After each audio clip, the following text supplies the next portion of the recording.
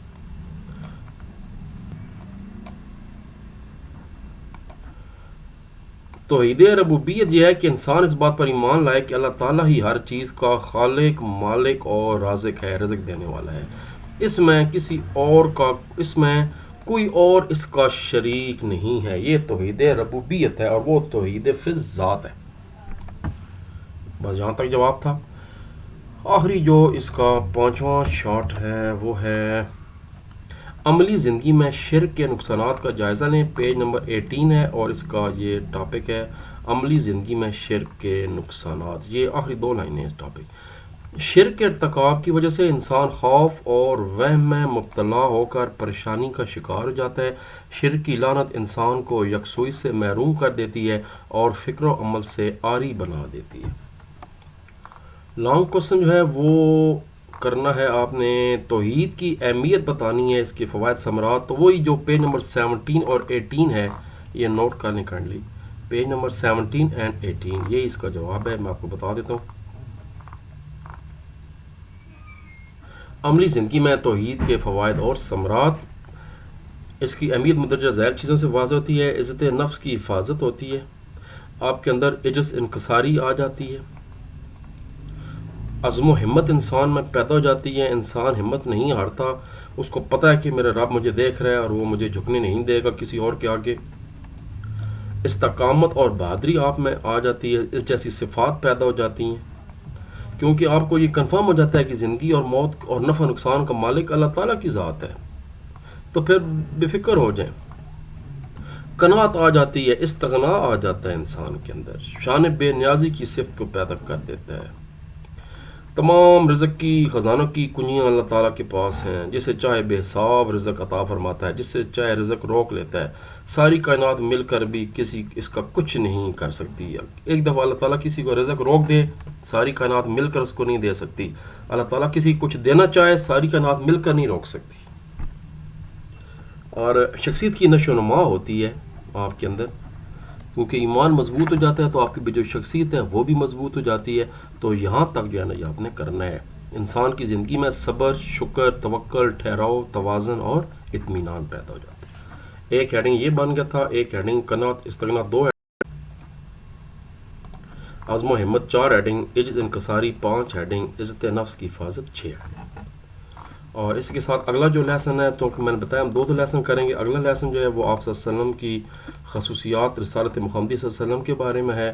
اس میں ہم معنی اور مفہوم جانیں گے، وحی کے بارے میں جانیں گے کہ وحی کیا ہوتی ہے، وحی کی اہمیت کیا ہے، اس کی اقسام کیا ہیں، اس کی صورتیں کیا ہیں.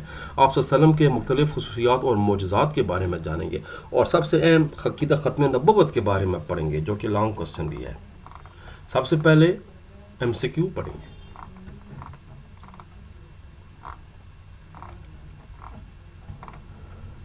رسالت کا لغوی معنی ہے پیغام پہنچانا. رسول کا مطلب ہوتا ہے پیغام پہنچانے والا. انبیاء کرام علیہ السلام کی طرف بھیجے جانے والا اللہ تعالیٰ کے کلام کو وحی کہتے ہیں. مسلمہ کذاب نے نبوت کا دعویٰ کیا تو آپ صلی اللہ علیہ وسلم نے اسے کذاب قرار دے دیا، جھوٹا، جھوٹ بول رہا ہے وہ. نبی کریم خاتم النبیین صلی اللہ علیہ وسلم کے بعد قیامت تک کوئی نبی نہیں آئے گا. اسی عقیدے کو عقیدہ ختم نبوت کہتے ہیں. آن خاتم النبیین لا نبی بعدی. جنگ یمامہ میں صحابہ کرام نے کثیر تعداد میں جام شہادت نوش کی تھا. اس میں حفاظ کی بڑی تعداد شہید ہو گئی تھی. یہ حضرت ابوبکر صدیق کے اپنا رضی اللہ تعالی عنہ کے دور میں شاید واقع ہوئے. تو کیونکہ یہ جنگ یمامہ جو ہے وہ میرا خیال ہے مسلمہ کذاب کے خلاف ہی کی گئی ہے، تو یہ عقیدہ ختم نبوت کی وجہ سے بے شمار صحابہ کرام نے جام شہادت نوش کر کے دفاع کیا تھا. پہلا شارٹ کوسچن ہے وحی کا معنی اور مفہوم بیان کریں.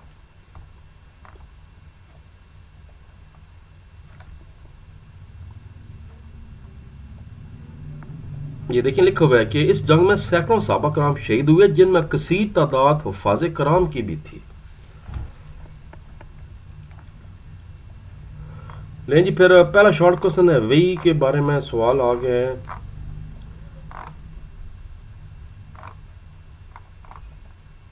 شارٹ کوسچن 1، وحی کی تعریف کریں. اس کی وحی کے لغوی معنی اشارہ کرنا، چپکے سے بات دل میں ڈال لینا. اصطلاح میں اللہ تبارک و تعالیٰ کا اپنے کسی رسول کی طرف فرشتے کے ذریعے پیغام بھیجنا، یا براہ راست اس کے دل میں بات ڈال دینا، یا پردے کے پیچھے سے اسے سنوا دینا وحی کہلاتا ہے. وحی نہیں، وحی. اللہ تبارک و تعالیٰ نے انبیاء کرام علیہ السلام پر وحی کے ذریعے اپنے احکام نازل فرمائے. یہاں تک. اگلا شارٹ کوسچن، نبی کریم خاتم النبیین صلی اللہ علیہ وسلم کی سیرت کی حفاظت کے حوالے سے مختصراً تحریر کریں. Page number 22.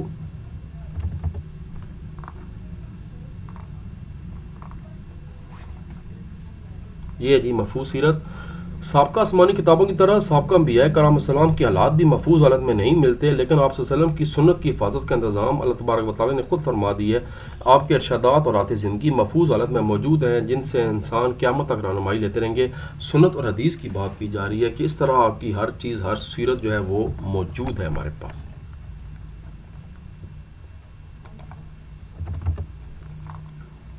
وہی مطلوع اور غیر مطلوع میں فرق واضح کریں. یہ بھی پیج نمبر 20 پہ ہی ہے.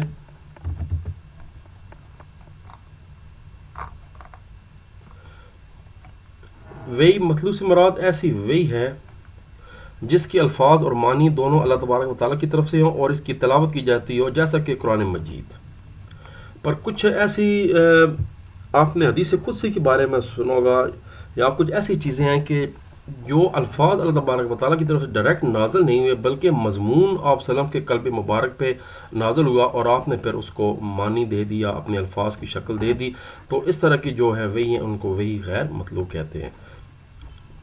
ان معنی کو آپ صلی اللہ علیہ وسلم نے صحابہ کرام کے سامنے کبھی اپنے الفاظ سے، کبھی اپنے افعال سے، اور کبھی دونوں سے بیان فرمایا. یعنی حدیث اور سنت، خصوصاً جو حدیث قدسی ہے، یہ بھی ایک اس کی ایگزامپل ہے. یہ تو پیج نمبر 20 اور پیج نمبر 21 کی سوال لائن. 3 شارٹ ہو گئے ہیں. چوتھا شارٹ ہے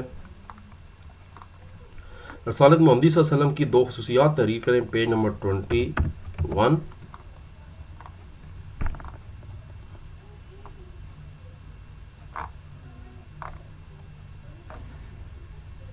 یہ جی، ایک تو عالمگیریت، تو ایک خاصیت کر دے. نبی اکرم صلی اللہ علیہ وسلم سے پہلے آنے والے تمام انبیاء کسی نبوت کسی خاص قوم یا علاقے کے لیے تھی، مگر آپ صلی اللہ علیہ وسلم کی نبوت کسی خاص علاقے یا قوم کے لیے نہیں ہے، بلکہ پوری دنیا اور قیامت تک کے تمام انسانوں کے لیے ہے. یا ایک بات. دوسری بات، ابدیت. قیامت تک آنے والے ہر انسان کے لیے آپ صلی اللہ علیہ وسلم کی پیروی لازمی ہے، کیونکہ دین اب مکمل کر دیا گیا ہے. اب صرف شریعت محمدی نافذہ یاد رکھیں پوری دنیا میں. رسالت محمدی صلی اللہ علیہ وسلم کی یہ امتیازی شان ہے کہ اس نے پہلے تمام شریعتوں کو منسوخ کر دیا ہے. اب تمام انسانوں کو قیامت تک شریعت محمدی صلی اللہ علیہ وسلم کی اتباع کرنی ہوگی. یاد تک نیچے لکھا ہوا ہے قرآن پاک میں ارشاد ہے سورہ آل عمران میں, جو اسلام کے سوا کوئی اور دین چاہے گا تو وہ اس سے ہرگز قبول نہیں کیا جائے گا. اور اس کے بعد اگلا شارٹ کوسچن, آخری شارٹ کوسچن ہے, پھر لانگ کوسچن کرتے ہیں. نبی کریم صلی اللہ علیہ وسلم کے کوئی سے 4 معجزات تحریر کریں. Page 22 and 23.